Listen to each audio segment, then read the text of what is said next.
Hey, what's up, YouTube? It's the HiFi Brothers. And today we're going to talk about the ultimate Sonos Atmos system. Let's get to it.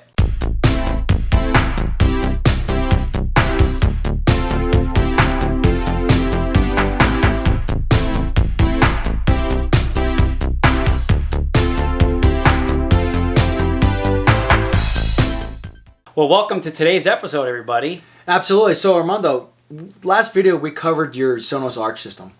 We went through some of the specs. We talked about like how it sounded, what the bad stuff was. But you added more to it. You added surround sound and you added a subwoofer.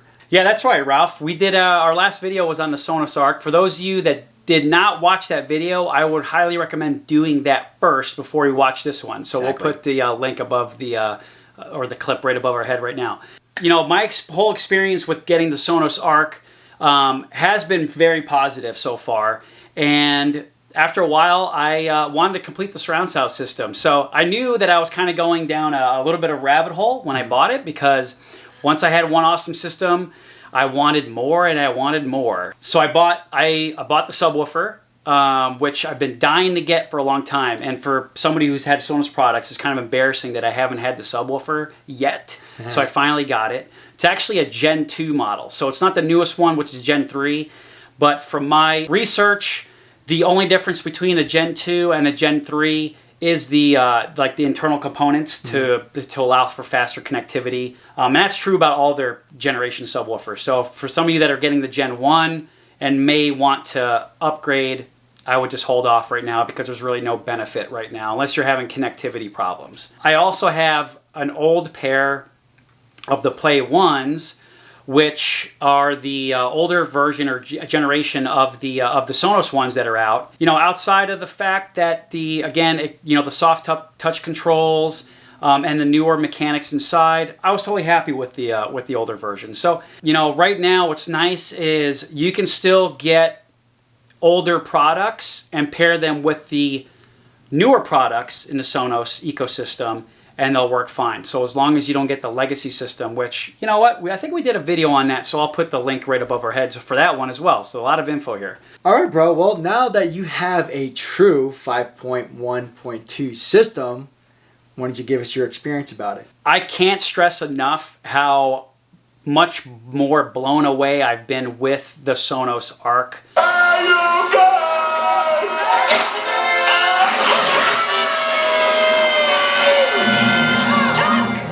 The first thing, when I hook up the subwoofer, you're going to hear a huge difference. And I'm not talking about the bass. I'm talking about the Arc. Something magical happens behind the scenes when you pair a subwoofer to it. The highs and mids, I feel like, get a boost. And the low frequency then gets tuned down to the subwoofer. So you're actually getting a lot more sound out of the Arc whenever you pair your subwoofer. It's not just like adding a subwoofer and then now you just have some bass. So that's the number one thing that I noticed. The other thing too is the surround sounds. When I added the surround sounds to the Arc, well, now the Arc is producing the sound like it's intended to do. So now what happens is all the surround sound audio goes to the rears, and the side firing now can focus on just the stereo on the left and right channels. Wow, that's pretty awesome, bro. Do you want to talk about anything that you left out for our viewers to know? What's now awesome about the new app is, and they just released this firmware, is you can now add 2 subwoofers. Nice. To your sound environment. You are a huge dual sub, triple, quadruple sub advocate. Why don't you tell some of our viewers what's the benefit of adding a second sub to your system? Absolutely. Adding a second subwoofer to your system would actually give you more coverage.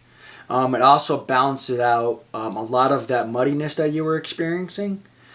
So if you have, let's say, an open space in one side of the wall, that bass would actually go more towards that null. Adding a second subwoofer behind you or to the next one in the front, it's giving you a more of a balanced, more balanced bass than just that one subtle bass, and then you don't hear the rest of it. It's like, okay, where did that go? And then you're sitting there scratching your head trying to think like, okay, is there bass coming out of this? Like I said, adding more subs can actually give you a better benefit, especially in a bigger room.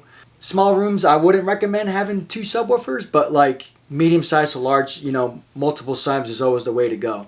The one thing I wanted to ask is if somebody has 1 sub, what would be your recommendation? Would you put the sub in the front of the listening area, or would you put it towards the back? It depends. If you have an even amount of space on the left side of the room or the right side of the room, put it in a corner. The reason why is because you'll get more bass output from that subwoofer versus if you have it in the back. But if your back is somewhere that you have to put it, you can put it in the back, but always put your subwoofers in the corner. Always try in the corners first, and then work your way towards the to the left or the right speaker.